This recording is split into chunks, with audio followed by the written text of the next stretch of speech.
A estrangeira trabalhava no departamento cirúrgico da clínica há cerca de 6 meses como enfermeira. A mulher estava acostumada ao fato de que os pacientes precisavam de sua ajuda quase a cada minuto. Injeções e curativos se sucediam em uma sucessão interminável de procedimentos médicos e outras tarefas. Os pacientes amavam Sarah por sua disposição, gentileza e simpatia que ela sempre sentiu por eles. A mãe de Sarah morreu quando a filha tinha 5 anos, então ela foi criada pelo pai, que era um homem só. Robert Moore nunca conseguiu encontrar outra mulher para compartilhar sua vida e, portanto, direcionou toda a sua energia para criar sua filha. Sarah estudou bem na escola e sonhava em se tornar médica desde cedo. A menina ingênua acreditava que se ela fosse médica da sua mãe, a mulher teria sobrevivido. Sarah estudou anatomia e química, entendendo que precisaria dessas matérias para ser aceita na faculdade de medicina. Se ela soubesse então que seu sonho de infância seria apenas isso, um sonho jamais destinado a se realizar. Um mês antes de Sarah se formar no ensino médio, o pai dela sofreu um acidente de carro e isso o colocou em uma situação delicada. A cadeira de rodas. O pobre Robert queria tanto dançar com sua filha em seu baile de formatura, mas o estresse pós-traumático e os problemas de saúde privaram o homem dessa oportunidade e o levaram a uma profunda depressão. Levou muito tempo e esforço para Sarah restaurar a fé e a recuperação do pai, o que só poderia ser alcançado com a cirurgia da coluna vertebral. O único problema era o alto custo da cirurgia, expressado pelo Centro Neurocirúrgico para o Tratamento de Lesões do Sistema Musculoesquelético. Não há como eu conseguir tanto dinheiro, nem mesmo em 5 anos. Acho que vou ficar na cadeira de rodas para sempre, disse o homem tristemente. Não fique triste, papai, definitivamente vamos encontrar o dinheiro. Vou encontrar um trabalho e tudo vai dar certo, tentou reconfortar Sarah. Assim, em vez de começar a faculdade de medicina, a jovem foi para a escola de enfermagem e conseguiu um emprego na melhor clínica da cidade. O trabalho era muito difícil no início, já que na realidade as enfermeiras tinham muito mais tarefas e eram muito mais difíceis de realizar do que pareciam na escola de enfermagem. Graças à sua perseverança e determinação, Sarah descobriu todas as intricadas de sua profissão em um mês e se tornou uma das melhores enfermeiras na unidade cirúrgica. No entanto, as coisas não eram perfeitas. Sarah trabalhava há cerca de 6 meses como enfermeira no departamento cirúrgico da clínica e estava acostumada ao fato de que os pacientes precisavam dela quase a cada minuto. Soros, injeções e curativos se sucediam em uma sucessão ininterrupta de procedimentos médicos e outras tarefas. Os pacientes adoravam Sarah por sua disposição, bondade e simpatia, que ela sempre sentiu por eles. A mãe de Sarah morreu quando sua filha tinha 5 anos, então ela foi criada por seu pai, que era um homem solteiro. Robert Moore nunca conseguiu encontrar outra mulher para compartilhar sua vida e, por esse motivo, direcionou toda a sua energia para criar sua filha. Sarah estudou bem na escola e sonhava em se tornar médica desde cedo. A menina ingênua acreditava que se ela fosse o médico de sua mãe, a mulher teria sobrevivido. Sarah estudou anatomia e química, entendendo que precisaria dessas matérias para ser aceita na escola de medicina. Se ela pudesse saber então que seu sonho de infância continuaria sendo apenas isso, um sonho jamais destinado a se realizar. Sarah era a única mulher que chamou a atenção do jovem mulherengo, mas ao contrário de suas colegas, ela se recusou a se envolver em comportamentos impróprios no trabalho. Depois de ser rejeitada por Sarah, David nutriu uma mágoa contra a jovem enfermeira que o havia humilhado na frente dos outros funcionários. A partir daí, o jovem cirurgião tentou humilhar Sarah e carregá-la com mais trabalho sempre que pôde. Em algum momento, a infeliz mulher se tornou uma excluída, pois ser vista conversando com ela poderia causar problemas.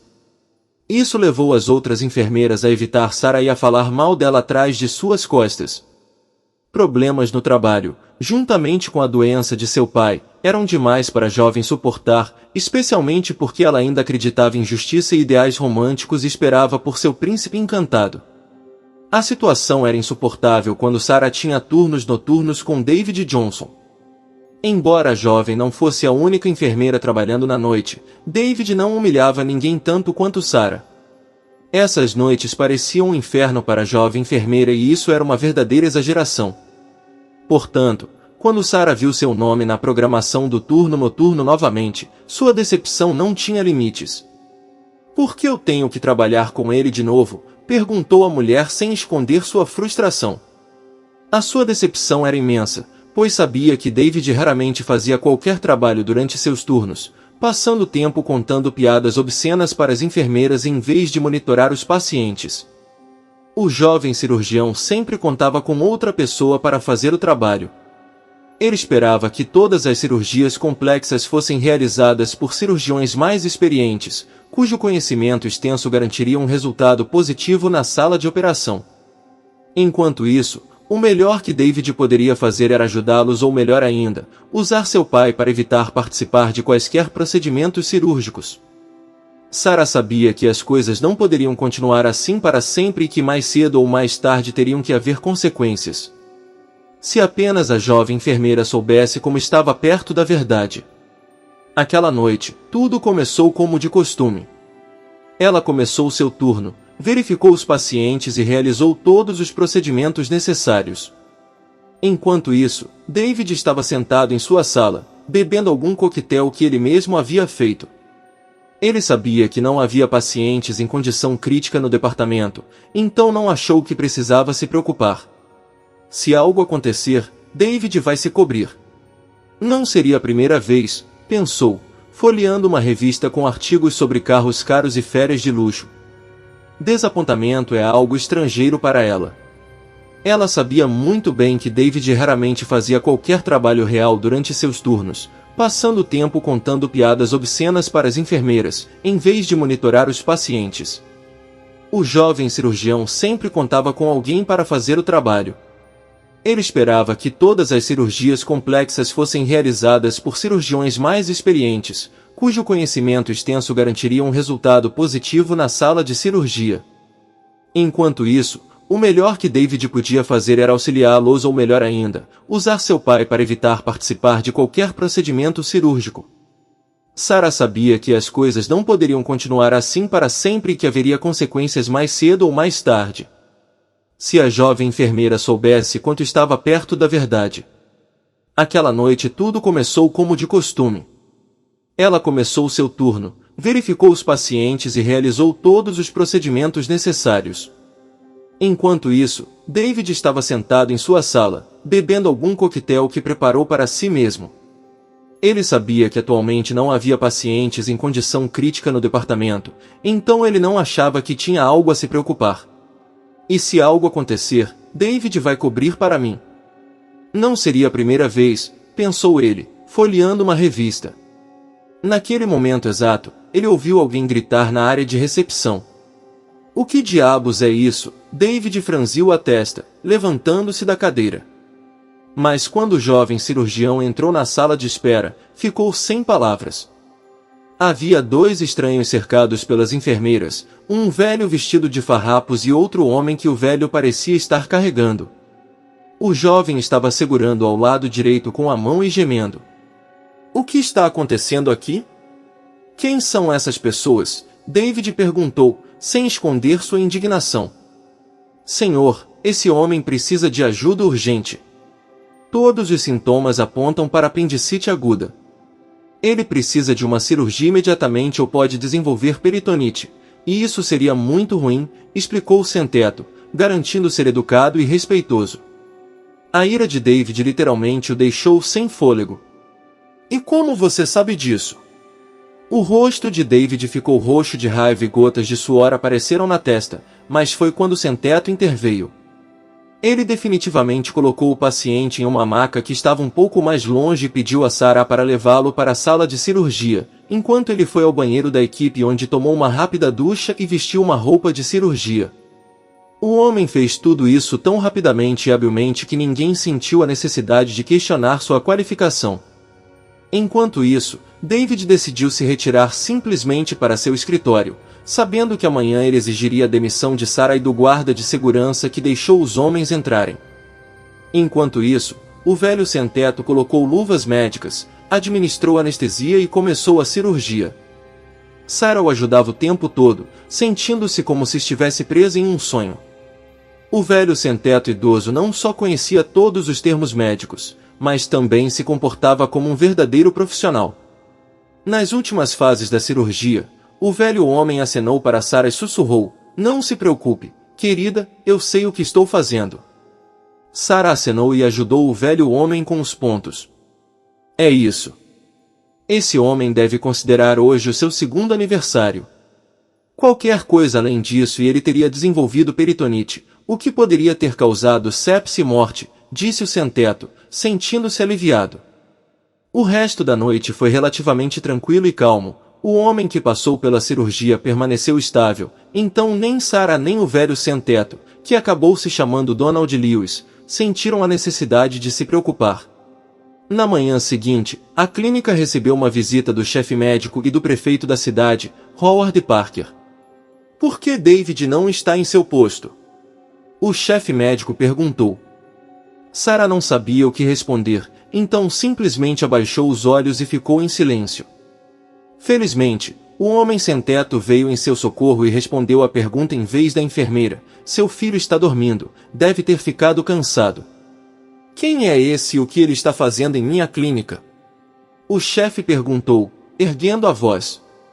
O homem sem-teto sorriu com as bordas dos lábios e olhou para o importante médico com seus olhos azuis. "Eu sou Donald Lewis, um cirurgião com ampla experiência," o homem sem-teto respondeu. Naquele momento, o prefeito ao lado dele ficou perceptivelmente animado. "Você é o mesmo Donald Lewis de quem?" o homem começou. "Sim, senhor, aquele mesmo," o idoso respondeu orgulhosamente, tentando ignorar a surpresa no rosto do chefe médico. Sendo membro da geração mais velha, ele certamente conhecia a história de Donald Lewis, que perdeu sua esposa e filho há 15 anos em um terrível acidente de carro. Após a morte de sua família, o talentoso cirurgião caiu em uma depressão e começou a abusar de álcool. Por acaso, Donald não tinha ninguém para ajudá-lo e rapidamente chegou ao fundo do poço, perdendo sua casa e seu trabalho. E agora ele estava de pé diante do prefeito e o olhando nos olhos. "Você salvou meu filho, não foi?" perguntou o prefeito. O guarda do estacionamento lhe contou tudo. Donald Lewis sorriu e acenou com a cabeça em resposta. Era sua primeira cirurgia em 15 anos e o velho estava animado por sentir que ainda podia ajudar as pessoas. O filho do prefeito, Jacob, logo recuperou a consciência e contou tudo a seu pai sobre o que havia acontecido. Ele sentiu uma dor aguda no abdômen no estacionamento e se dobrou perto de seu carro. Como sorte teve, havia um idoso sem-teto passando por ele na época. Ele imediatamente percebeu o que estava acontecendo e correu para ajudar. Ao descobrir como David Johnson tratou seu filho, o prefeito o demitiu na hora, assim como o chefe que permitiu que seus sentimentos pessoais o distorcessem. O prefeito nomeou Donald Lewis como novo chefe, e ir de sem-teto a chefe de médico em um instante fez com que Donald se sentisse como se estivesse em um conto de fadas. A história desta situação única rapidamente se espalhou por toda a cidade e além das fronteiras do estado, tornando Sarah e o cirurgião idoso famosos. Ao saber da doença do pai da enfermeira, Howard Parker pagou pela cirurgia, bem como a reabilitação subsequente no melhor centro médico do país. Graças ao tratamento oportuno e profissional, o filho do prefeito se recuperou rapidamente e foi liberado da clínica uma semana depois. No entanto, Jacob continuou a vir à clínica quase todos os dias para ver Sarah. Diziam por aí que o jovem casal sentiu uma forte conexão, o que poderia levar a algo maior do que apenas uma amizade. No entanto, só o tempo pode dizer se uma relação entre eles estava destinada a ser. Enquanto isso, tudo o que podemos fazer é esperar que sim e que a vida de Sarah e Jacob esteja cheia de amor e paixão. Chegamos ao final de nossa história em áudio de hoje. Deixe seu comentário se gostou e seu like. Até nosso próximo vídeo. Obrigado, pessoal.